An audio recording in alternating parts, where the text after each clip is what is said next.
Hello kids, I am teacher Michael and welcome back to my YouTube channel. If you are new in my YouTube channel, please don't forget to subscribe and also hit the notification bell so that you will be notified whenever I upload a new video. Today, we will recognize the common terms in English relating to parts of books. Look at number 1. Number 1 is the title. Title is the name of the book. As you can see, the title of the book is The Tiny Turtle. Look at number 2. Number 2 is the illustration. Illustration, a picture inside the book or on the cover.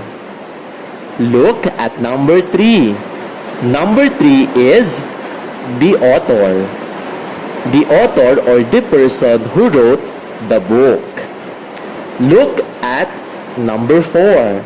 Number 4 is the illustrator. Illustrator, the person who created the illustrations. Look at number 5. Number 5 is the front cover. Front cover, the part of the book's jacket that protects the front pages. Look at number 6.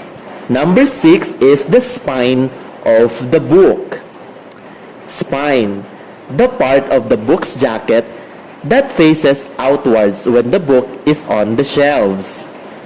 Look at number 7. Number 7 is the back cover of the book. Back cover, the part of the book's jacket that protects the back pages. Look at number 8. Number 8 is the quote. Quote, words that were written or spoken by another person. Look at number 9. Number 9 is the blurb. Blurb, a short description of the book. And number 10 are the pages of the book. Pages, the sheets of paper inside the book. For our activity, you are going to answer the following questions. Number 1, the sheet of paper inside the book. A, front cover. B, back cover. C, pages. D, quote.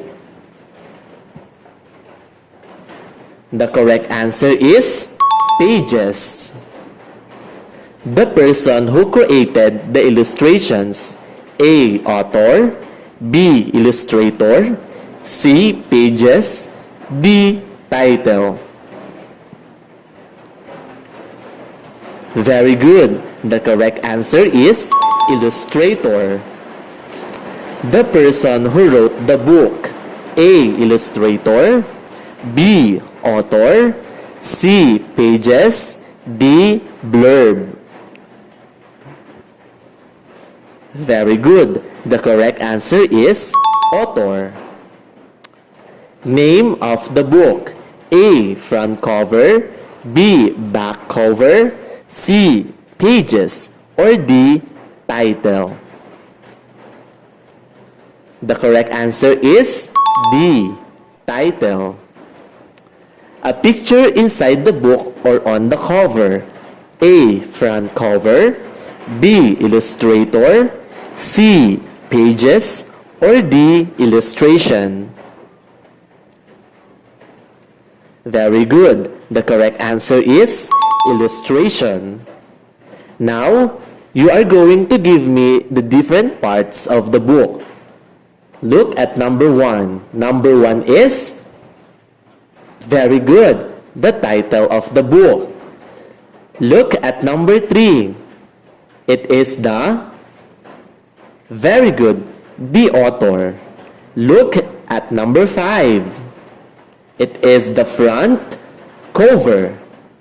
Look at number 7. Very good. It is the back cover. Look at number 9. Very good. It is the blurb. Now, look at number 2.